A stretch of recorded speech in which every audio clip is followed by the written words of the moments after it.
Sir, இந்த பொது மாடியில் வந்து ஆர்எஸ் பாரதி வந்து பார்த்தீங்கன்னா வாக்காளர்கள் வந்து திமுக வாக்களிக்கல, எல்லாருமே டிவிக்கு தான் வாக்களிச்சிங்க அப்படின்னு சொல்லிட்டு ஒரு சாபம் விட்டுருக்காரு பொதுமக்களை. இது நான் கோயிலுக்கு வந்திருக்கிறேன். இங்கே அரசியல் பேசுவது தேவையற்றது. மாண்புமிகு முதலமைச்சர் அவர்களினுடைய உத்தரவை நான் நிறைவேற்றியிருக்கிறேன். அரசியலை தவிர்ப்பது நல்லது.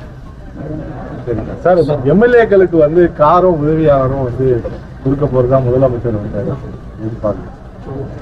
விசிகாவுடைய எம்எல்ஏ வந்து சட்டமன்றத்தில் ஒரு கோரிக்கை வச்சிருந்தாங்க. அதன் அடிப்படையில் வந்து மாண்புமிகு சட்டமன்ற உறுப்பினர் ஒரு கோரிக்கை எழுப்பியிருக்கிறார். காட்டுமன்னார்குடியினுடைய சட்டமன்ற விடுதலை சிறுத்தையினுடைய மாண்புமிகு உறுப்பினர் ஒரு கோரிக்கை எழுப்பியிருக்கிறார். அந்த கோரிக்கை மாண்புமிகு முதலமைச்சருடைய கவனத்திற்கு சென்றது. நான் அவையில் அதை நேரலையில் பார்த்தேன். நேராக காட்டுமன்னார்குடியினுடைய மாண்புமிகு சட்டமன்ற உறுப்பினர் கொடுத்த அந்த கோரிக்கை மனு முதலமைச்சரிடம் சென்றிருக்கிறது. நிச்சயமாக முதலமைச்சர் அவர்கள் ஒரு நல்ல முடிவை எடுத்து அவையில் அறிவிக்கலாம் என்கிற நம்பிக்கை எங்களுக்கு இருக்கிறது. இந்தியாவினுடைய 80ஆம் ஆண்டு சுதந்திர தின விழா இந்தியா முழுக்க கோலாகலமாக கொண்டாடப்பட்டு வருகிறது. இந்தியா முழுக்க கொண்டாடப்பட்டு வருகிற 80வது சுதந்திர தினத்தை முன்னிட்டு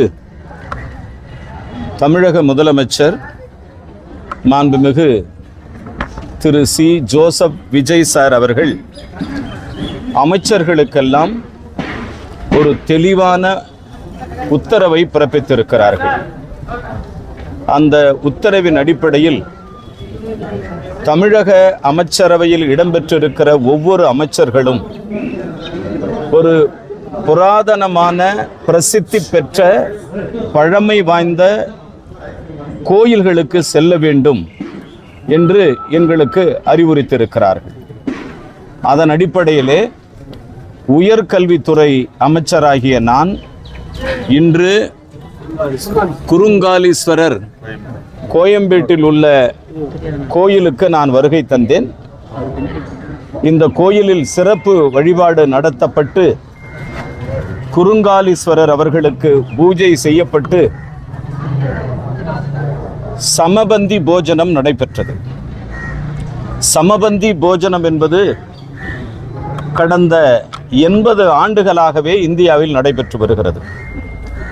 சமபந்தி போஜனம் உருவானதின் வரலாறு சாதி இல்லாமல், மதம் இல்லாமல், இனம் பார்க்காமல், மொழி பார்க்காமல், நிறம் பார்க்காமல், ஏழை பணக்காரன் என்று வேறுபாடுகள் இல்லாமல் எல்லோரும் ஓரிடத்தில் சமமாக அமர்ந்து ஒரு நாள் தேர்ந்தெடுக்கப்பட்ட சட்டமன்ற உறுப்பினர்களோ, தேர்ந்தெடுக்கப்பட்ட நாடாளுமன்ற உறுப்பினர்களோ, அமைச்சர் பெருமக்களோ இந்த நாளை சமபந்தி போஜனம் என்று சொல்லக்கூடிய இந்த சுதந்திர தின விழாவில் அனைவரும் ஒன்றாக அமர்ந்து உணவு அருந்த வேண்டும் என்கிற ஒரு கோரிக்கை பலகாலமாக இருந்து கொண்டிருக்கிறது. அது நிறைவேற்றப்பட்டும் இருக்கிறது.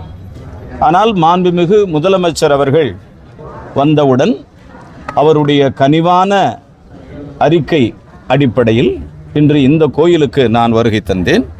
இன்று சமபந்தி போஜனம் நடைபெற்றது. கிட்டத்தட்ட 100கணக்கான இந்த பகுதியை சார்ந்தவர்கள், சுற்றுலா பயணிகள் மற்றும் ஏனைய பொதுமக்கள் அனைவரும் ஒன்றாக அமர்ந்து சமபந்தி போஜனம் நடைபெற்றது.